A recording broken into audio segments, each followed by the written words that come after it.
ఇప్పుడు మనం ఒక లావెండర్ తోట దగ్గర ఉన్నాము. ఇది పూల జాతికి సంబంధించింది. పూలు, తర్వాత గింజలు, కొంత ఆకు కూడా కొన్నిటికి ఉపయోగపడుతుంది. చూసారుగా ప్రతి చేను దగ్గర మనకి రైతులైతే కనిపించరు. మామూలుగా వాళ్ళు బాక్స్ ఒకటి పెట్టేస్తారనమాట. దాని రేటు, దాని ప్రైస్ రాసేసి అక్కడ మనకి మనీ వేయటం కోసం అది మన ఏదంటే ఫోన్‌పే, తర్వాత గూగుల్ పే అట్లా ఉంటాయి కదా! ఇక్కడ కూడా అలానే మనం మనీ పే చేయొచ్చు అనమాట. ఇక్కడ రైతులైతే ఎవరు ఉండరు.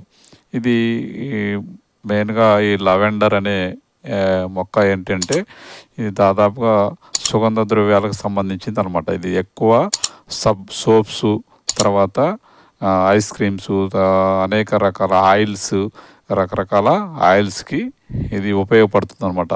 ఈ పంట ఒక్కసారి నాటితే దాదాపుగా 20 సంవత్సరాల దాకా ఈ పంటని మళ్ళీ మనం వేయాల్సిన పని లేదు. ఓన్లీ ఆ పైన ఉన్న పూలు మాత్రమే కటింగ్ చేసుకుంటే సరిపోతుంది. ఇది చాలామంది ఇక్కడ రైతులు కూడా సాగులో చేస్తూ ఉన్నారన్నమాట, సాగు చేస్తూ ఉన్నారనమాట. ఈ పువ్వులు వచ్చేసి దాదాపుగా మనకి ఎండాకాలం టైం, అంటే ఇప్పుడు జర్మన్లో సమ్మర్ టైం కాబట్టి ప్రతి ఎండాకాలంలో ఈ పూలు కటింగ్కి వస్తూ ఉంటాయి అన్నమాట.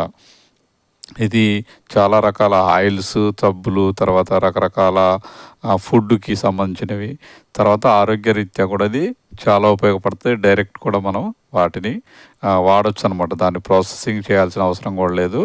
వేరే ఆయిల్స్ మిగతా వాటికి, అలాంటి వాటికి అయితే వాళ్ళు ప్రాసెసింగ్ చేస్తారు. మనమైతే అలా చేయాల్సిన పని లేదు. డైరెక్ట్ టీ కూడా చేసుకోవచ్చు.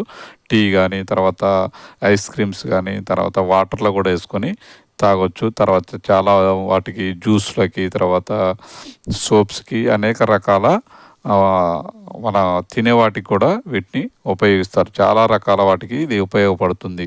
కాబట్టి అక్కడ డైరెక్ట్గా చాలామంది కూడా అక్కడ జర్మనీ వాళ్ళు కూడా, బయట వాళ్ళు కూడా వచ్చేసి ఏం చేస్తారంటే అక్కడే వాళ్ళకి కావాల్సిన కొన్ని పూలు కోసుకొని దాదాపుగా అక్కడ మనం చూపించాం ఇందాక బాక్స్, దాంట్లో వేసేసి వెళ్ళిపోతారు అన్నమాట. చాలామంది ఈ రైతులు ఎక్కడ ఉండరు. చాలామంది ఇట్లా బాక్సులు పెట్టేసేసి వెళ్తూ ఉంటారు. మామూలుగా కోసుకుంటూ తర్వాత వాళ్ళు ఇట్లా ఇగో చూసారా 3 లైన్లు ఆల్రెడీ పబ్లిక్ కోసుకున్నాయి అనమాట. మిగతా అన్ని పబ్లిక్ అనే కాదు, వాళ్ళు కూడా ఆల్రెడీ కటింగ్ చేసేసి వాళ్ళు కూడా ప్రాసెసింగ్ పంపిస్తారు. వాళ్ళ దగ్గర కూడా ప్రాసెసింగ్ యూనిట్ ఉన్నట్టుంది. అది కూడా మనం చూద్దాము. దాదాపుగా ఇక్కడ ప్రతిరోజు అయితే ఒక 100 నుంచి 200 మంది దీన్ని విజిట్ చేస్తూ ఉంటారు ప్రతి దగ్గర.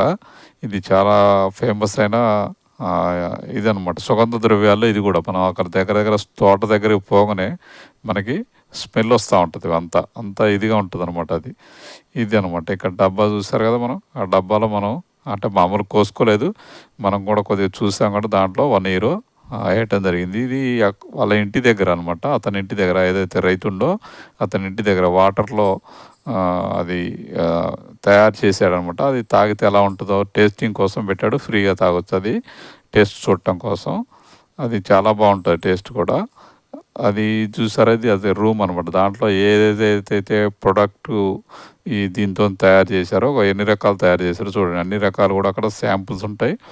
అక్కడ కూడా ఎవరు ఉండరు అనమాట. మనం కొనుక్కొని దాని మీద ఎంత ఉందో మనీ, ఆ రేటు ప్రకారం అక్కడ మనీ మనం వేసిపోవటం. ఇక్కడ కూడా రైతు ఎవరు అక్కడ ఉండరు అనమాట.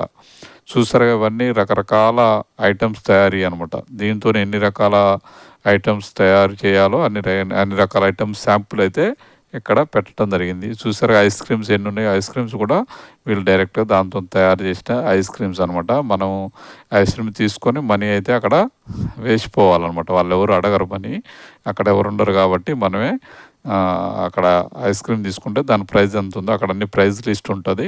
ఆ ప్రైస్ లిస్ట్ ప్రకారం మనం ఫోన్పే చేస్తామా లేకపోతే డైరెక్ట్ మనీ వేస్తామా అనేది మనం చూసి అంత అయితే అంత మనీ వేసి అక్కడ మనం ఏం తీసుకున్నాము, మన పేరు, మన అడ్రస్ కూడా మీ ఇష్టం ఉంటే రాయొచ్చు. పెద్ద రాయాలనే కాదు కదా, అక్కడ బుక్ అయితే వాళ్ళు ఎంటర్ చేస్తారు. ఎందుకంటే ఎంతమంది వాడుతున్నారు, ఎలా వాడుతున్నారు అనే దాని మీద వాళ్ళు తెలుసుకోవడం కోసం అనుకుంటాను నేనైతే. చూస్తారుగా, ఒక ఐస్ క్రీమ్ 5 euros అనమాట. అంటే మన డబ్బుల్లో 500 ఒక ఐస్ క్రీమ్.